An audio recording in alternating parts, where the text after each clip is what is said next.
Hey guys, Malcolm here. I played in another chess tournament and I wanted to bring you guys along for the ride. Here goes. I am in a dark, underground parking lot just before round one of the cash day tournament I'm playing in Cupertino. What has my preparation been like? Well, I haven't really played chess at all for the past week. I've fallen asleep to some chess videos. I haven't really played in a tournament in the past 7 months. I am a little hungover because last night two of my friends held a party for their engagement, what happened the day prior. And I'm really sore because I had personal training yesterday. So I am the least possible amount focused and ready for this. But what I'm trying to do is I'm trying to get to the point where chess stresses me out a little bit less. I tend to find that I play really well at home when I can listen to my music and just be sitting at home, just sort of focusing on the game. And in this circumstance, I struggle over the board. And so I want to play in more over the board tournaments so I get more used to it. So I figured, why stress out about it? The more you build it up, the more you're going to freak out. So instead, I'm just here playing. I'm playing in the under 1400 section. I think I'm about the fourth highest rated player of about, 15 players, something like that. I haven't really looked at it too much because, again, trying not to focus too much. And we've got 20 minutes until round one. I have a burrito bowl that I need to eat, and then I need to run inside and figure out my pairing and get ready for the first game. I think I'll be back after round one. We'll see. It's game in 45 plus 5-second increment, I think. Should be a good time. I'm looking forward to it. I think it's going to be a chill Saturday afternoon. I'm going to play some fun games. We'll go through them one by one, and then we'll figure it out from there. All right. See you guys after round one. Peace.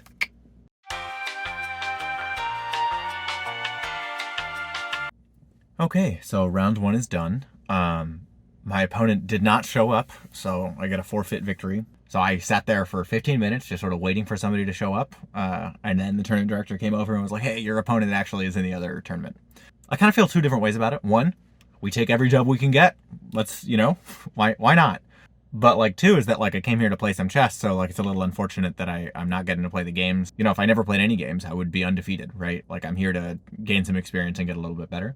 That being said, had the opportunity to sit there, get my stuff all set up, realized I was missing a couple of things, which maybe I'll go home and get, actually, since I have so long until the next round. I was missing the book that I usually write on top of for my score sheet. And the next round's at 2 p.m. Yeah, I'll talk to you guys then. Bye.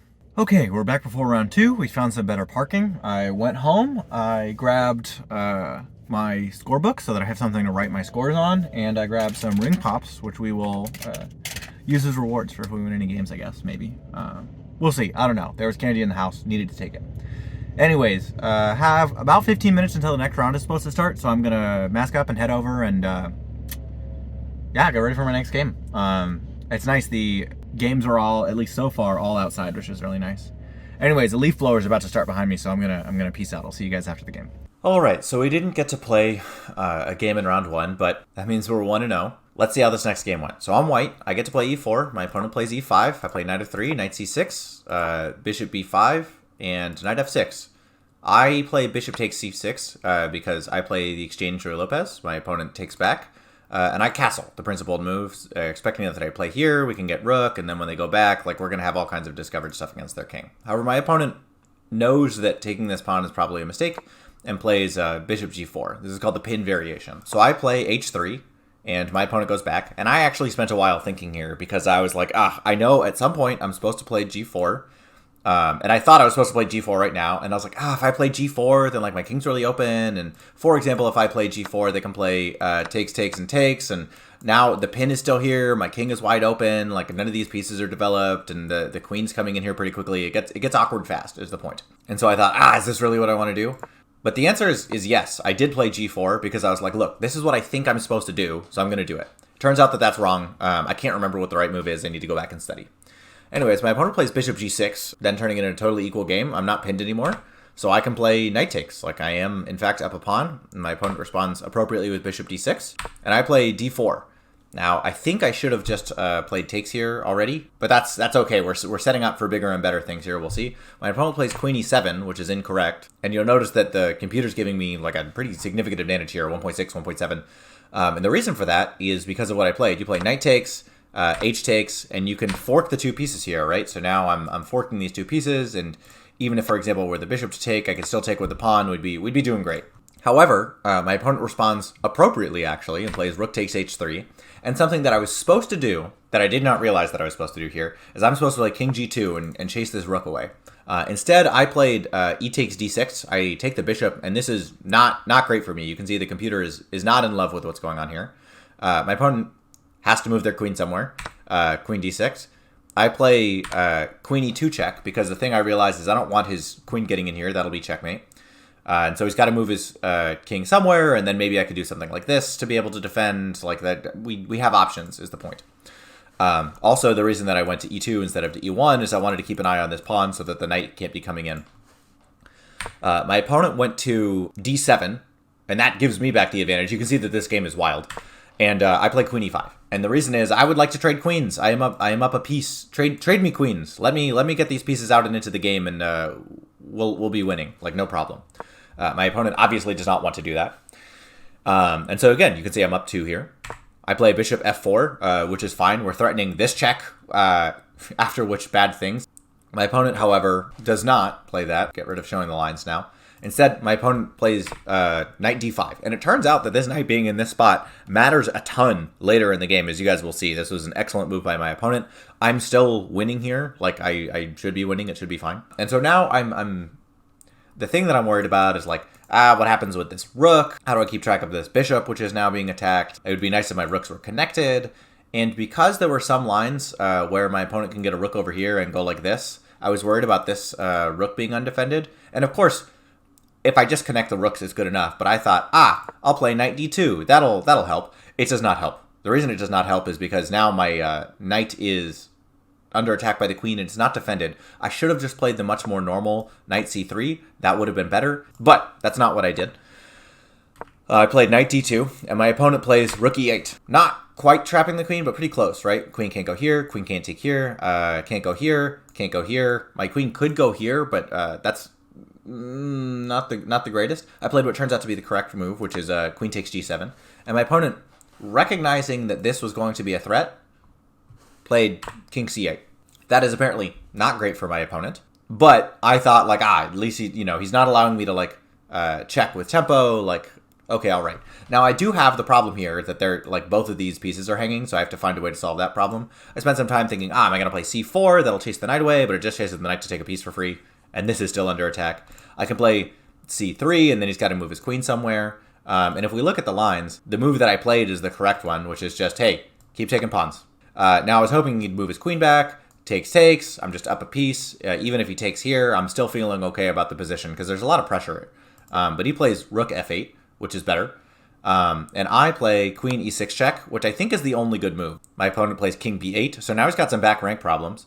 And I play bishop g3, which is incorrect. I needed to play bishop g5 to keep an eye on this knight. But I thought, I want this to be in a place that's defended. I'd like for this pawn to be defended. It turns out that this just cramps my king more. Like, this is starting to step us in the wrong direction. You can see it goes from 3.5 in my advantage to 1.6 in my opponent's advantage. This is not good. Plays queen takes d2, just takes the free piece. So now we're what? 1, 2, 3, 4, 1, 2, 3, 4. We're up one pawn, but his king's safe. My king is not safe. I played a rook a-e1. I was trying to decide fe1, a-e1. I was like, yeah, go ahead, take this. If my opponent plays something like takes, then check, check, and checkmate. Easy. My opponent, of course, sees that, plays a6.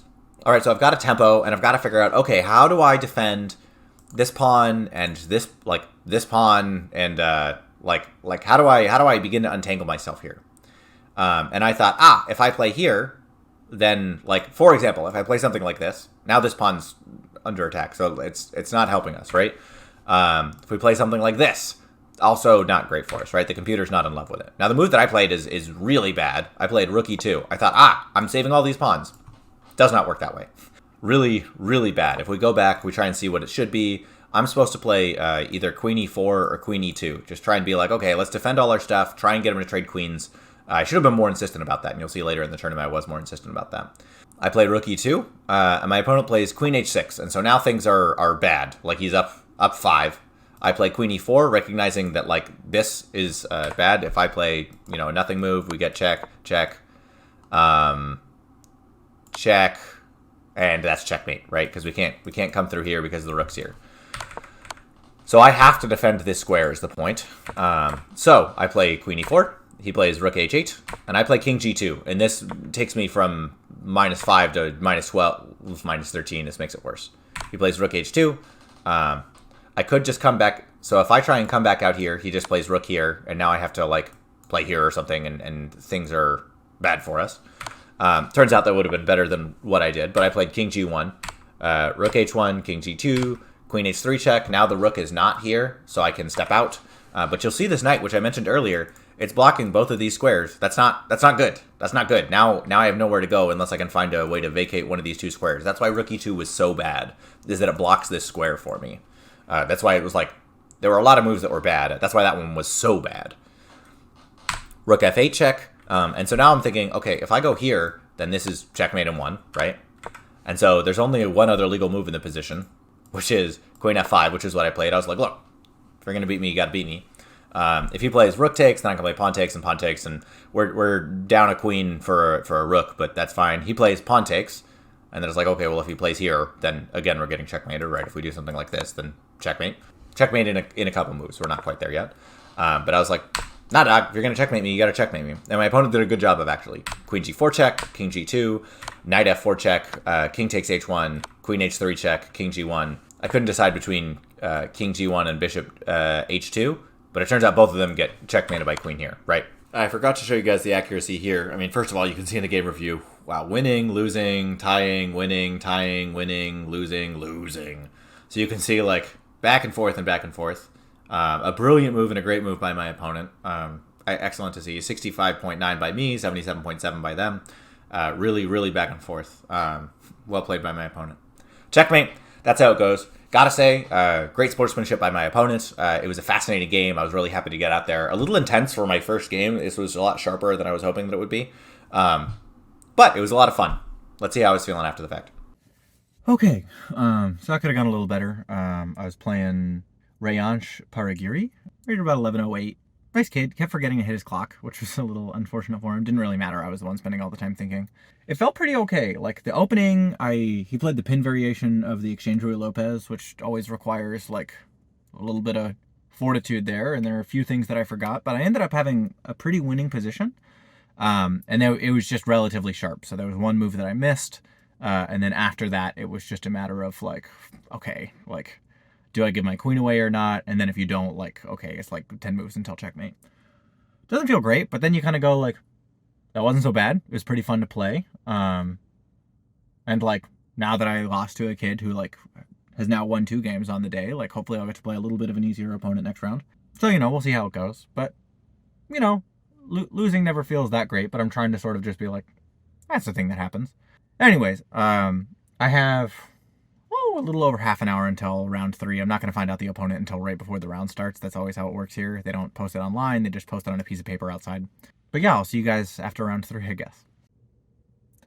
Oh my goodness. I just spent forever talking and I wasn't recording. So I was playing a kid rated around 971. I'm not going to tell you his name because I have some not so nice things to say. I suppose the diplomatic way to say it would be, I don't want to play him again. And it's not because of the chess. So we're playing, I get white again, kind of a surprise. And he plays a Sicilian defense, something that I'm learning to play against. I have a memorized game or two there. I understand some of the themes, but there's a lot of tactics. And so, I'm doing my best. The first 6 or 7 moves I've really got, and then I'm trying to remember the move order because it matters.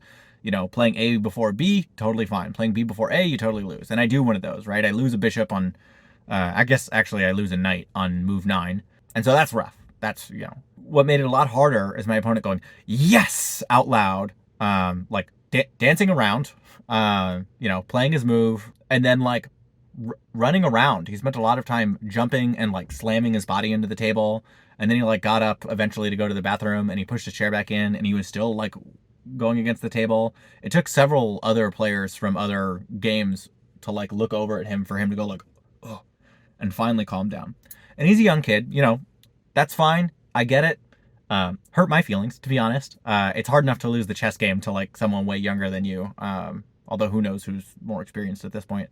But it's really rough when they're like celebrating out loud in your face and like dancing. I did, however, like take a moment and go, I'm an adult. He's a kid, we can chill out about that. Like, it's great that he's excited that he won a chess game. The fact that he like doesn't understand the decorum yet is something that he'll learn. So hard to be too mad at him. So I don't want to put his name in there. You know, you don't want to upset anybody about that.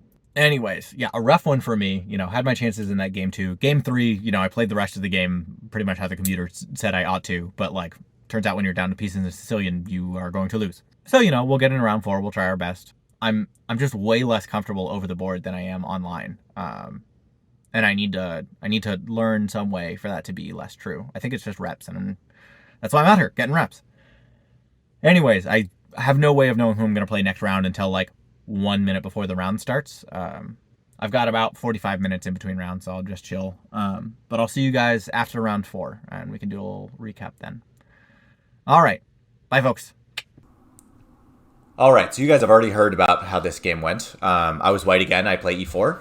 My opponent plays c5. I've decided that I'm going to play the open Sicilian. I'm going to learn it. I've memorized a game or two, or at least I did back when I had a coach a while ago. So I thought, okay, let's figure it out. Knight f3, d6, d4, c takes d4, knight takes d4, knight f6.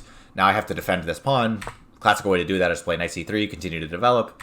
G6, he's getting ready to go here. So if he's going to do that, then I want to put myself in a position where I can create a battery, right? So I play bishop e3. He plays bishop g7.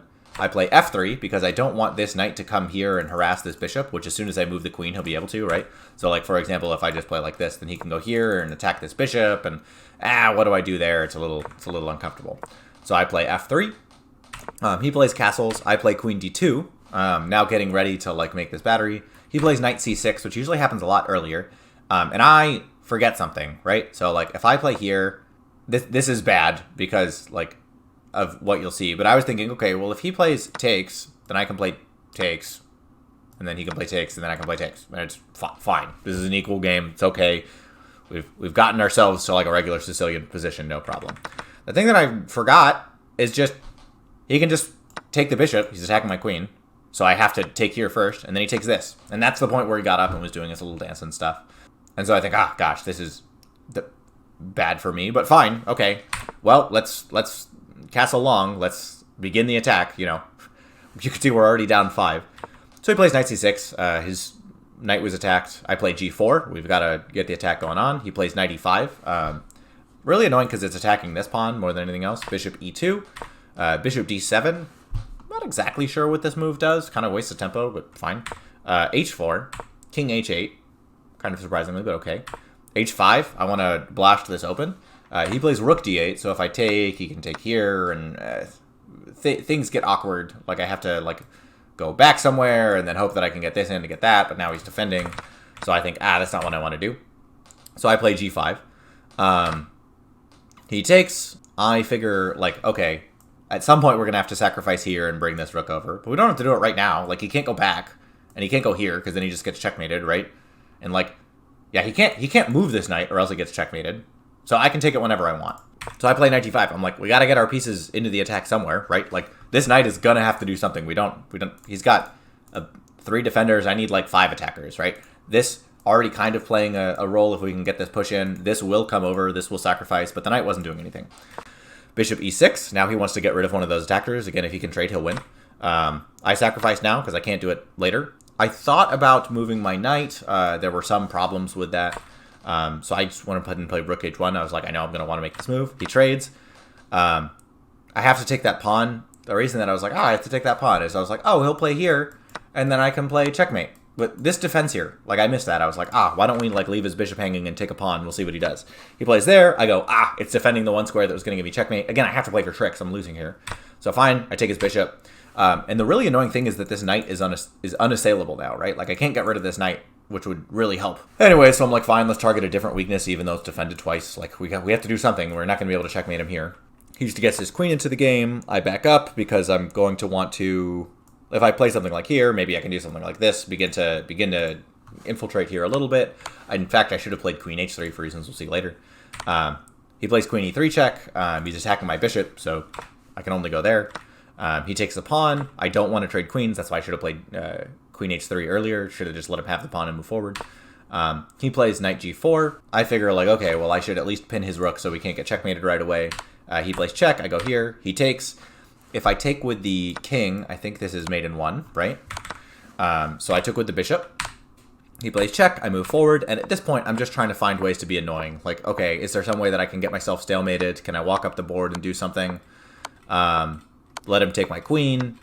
You'll see here I play b4. I'm just hoping that he gives me a couple more tempi and I can find a way to stalemate myself.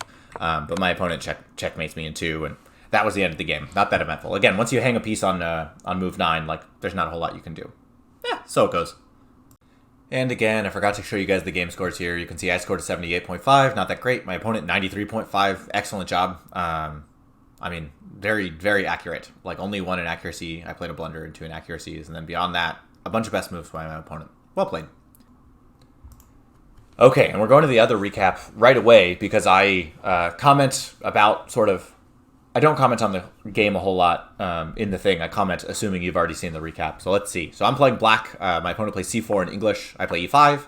He plays knight c3. I play knight f6. I already am out of book. I don't know what I'm doing. He plays e3. I play d5. So he takes d5. Knight takes d5. Again, my queen is defending, so that's not a queen. My queen is defending, so he can, if he takes, okay, he plays queen c2, which is a move that I'm unfamiliar with, and this apparently totally equalizes the game. I play knight c6. I've got to develop my stuff. I'd like to keep this pawn safe. Turns out my knights are a little awkward in this position, but it's fine. He plays a3. I think he didn't want any knights coming to this square, which is fine, I guess. I play bishop e6. This bishop is kind of staring off into nowhere. Like, maybe something like here and playing there instead would be better. It's a little bit hard to tell. I mean, again, I'm unfamiliar with what the setups are supposed to be here. He plays knight f3, attacking this pawn, and I play bishop d6 because I'm like, we're gonna just over defend that pawn. We're gonna make sure things are okay. Now, if I can take here, trade, and then push, maybe I'll have something good to do. My opponent thwarts that plan by defending this square, and so I play a5. And I'm trying to remember the reason that I wanted to play a5. Oh, I think I wanted to eventually maybe... First of all, I didn't want him to be able to play b4. But the other thing is maybe I can play a4 and get a bishop glued onto this square would be really nice. Okay, so he plays bishop e4. And at this point, this is attacked twice and defended once. So I've got to defend it again somehow. And I could trade, but then maybe he takes here and ruins my pawn structure. And things get a little unpleasant there. So I just go ahead and defend this knight again. Computer says that's the wrong move. It's equal to he's up a pawn. Okay, fine. I don't really know what I'm doing here. He plays knight g5, attacking this bishop. He wants to remove one of the defenders, and then he can take this. And so I say, okay, I'd like to defend the bishop. Now if he takes, then I can take, and then he can't take twice here and win anything because I'm still defending.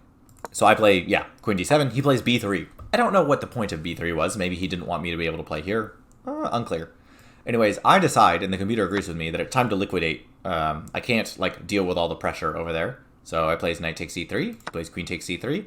I play bishop d5. I need to prevent him from taking this pawn. I'm still not sure which way I'm going to castle. He decides to trade, which comes with a tempo on his queen. He plays queen d3. The computer thinks I have something better here than knight f6. I thought, for example, about playing something like here. But I wasn't sure about what to do if something like this happens. Now, apparently, I can just play f5 here, which ruins the connection. And if he tries to come out, then I'm taking him. There's nowhere he can go. That would have been better. Okay. Well, anyways, I played knight f6. That way, I'm just here. And he plays knight e4. I say, okay, I'm happy to trade. Again, I'm a little uncomfortable in this position. We have this hanging pawn, so I play c6. He plays bishop d2. Now he's eyeing this pawn. And so I play f6. Fine. You can't, none of these are weak. You're going to have to come get at these backwards pawns, which are a little harder to get to. He castles, and so I castle. And I'm very wary of this diagonal, but the only thing that can get on that diagonal is the queen.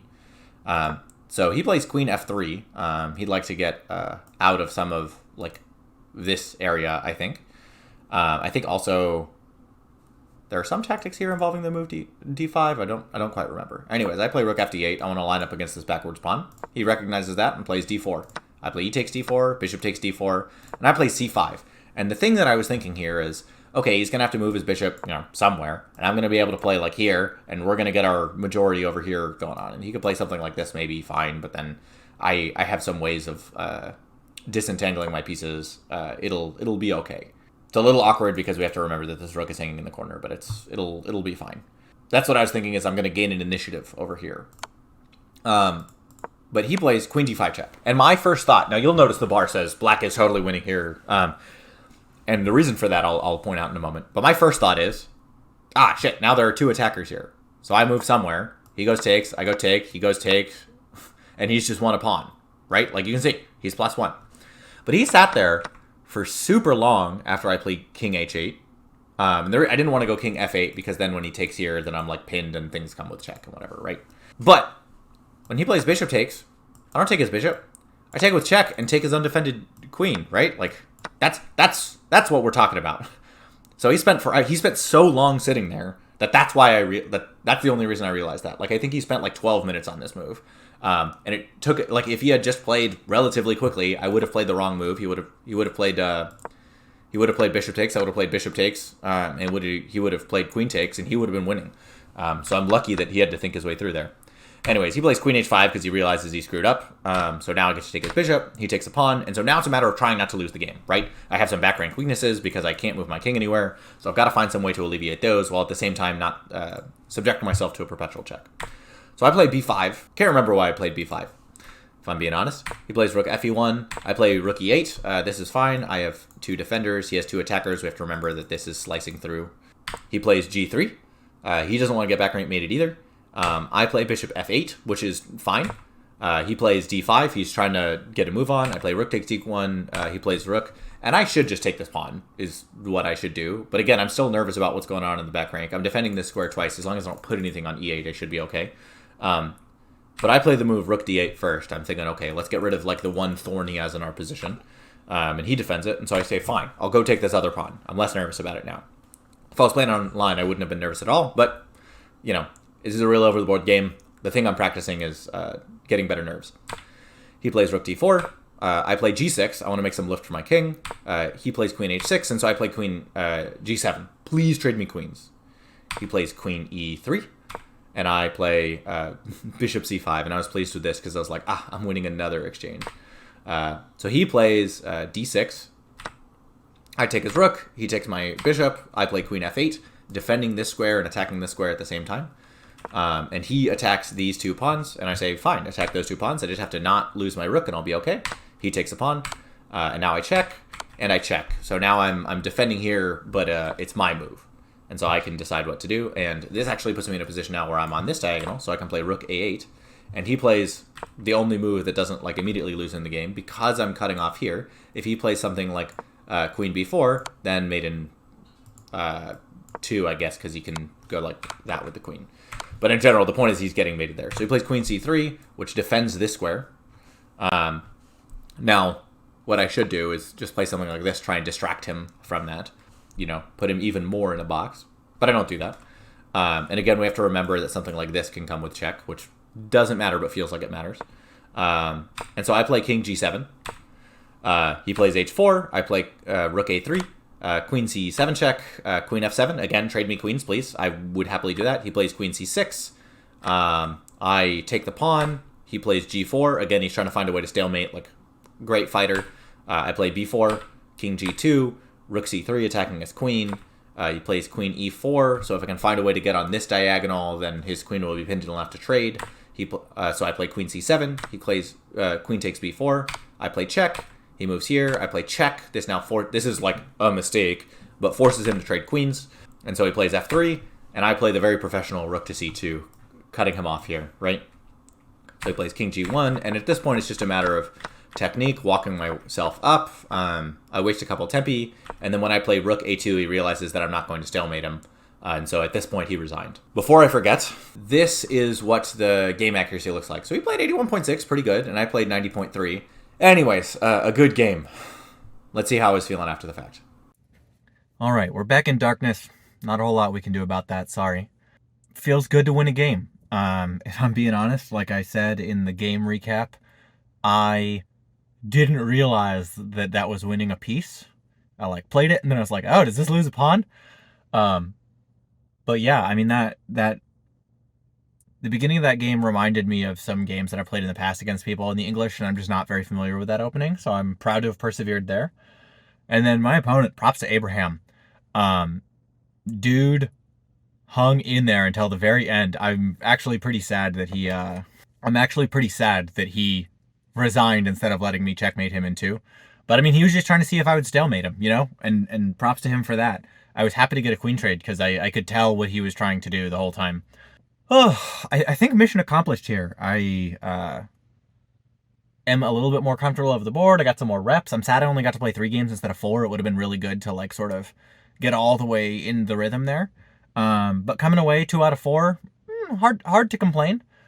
Still just getting crushed by kids and whatnot, but that's, kids are apparently the only ones learning and going to in-person tournaments, so that's what I've got to live with. I appreciate you all for being here with me. And I hope you have a lovely day, evening, week, whatever it is for you. Peace out. All right, so all in all, a pretty good tournament. I can't say that I'm like fully more comfortable in front of the board yet. To be honest, that's not true. It was still nerve-wracking. It was a nice opportunity to sort of reflect on how I was feeling, though. There were several times where I was like, your heart's beating hard, man. Close your eyes, take a deep breath, open your eyes, you can figure it out. Plus, like, it's nice, I think, to some degree, just, like, losing a bunch is putting me in a position, like, you don't want to get in the position where you're, like, okay with losing. But you do want to get in a position where you're just, like, it's a game. Chill out. As soon as you can, like, chill out, then it should become easier to focus. Like, one of the reasons that I do well in interviews is the fact that I'm not worried about how it's going to go. I'm, like, excited because the problem's interesting, and I can kind of get lost in how cool the problem is. And chess is that way when I'm at home and playing on my computer, and it's not that way when I'm playing at the board yet. I think part of it is the embarrassment of playing against kids all the time. But anyways, I'm excited at the progress that I'm making. Just need to become a little bit more circumspect. Obviously, this is going to be a huge rating drop. I'll throw it in the description when that comes out. Okay, I just finished editing and uploading the video, and the rating change came out right now, which is great. It happened super fast, so I'm going to let you guys in on that rather than making you go down to the comments. It looks like for regular chess, I went from 1275 down to 1233, so actually fewer rating points lost than I thought there would be. And also, apparently I have a quick rating, which I did not realize. My quick rating was also 1275, and now it's 1172. So that one takes a little bit more, but all in all, like, we're still in the same neighborhood. Not great to have lost the points, but I was expecting to drop like 100 points, not like 40 points. So we'll take that. I think I'm going to play in another tournament in early April, so I'll have an opportunity to rebound. No big deal. All right. Anyways, it's great to see you guys. I appreciate you being here. I'll see you guys in another few weeks with another one of these tournament recaps. Until then, peace out.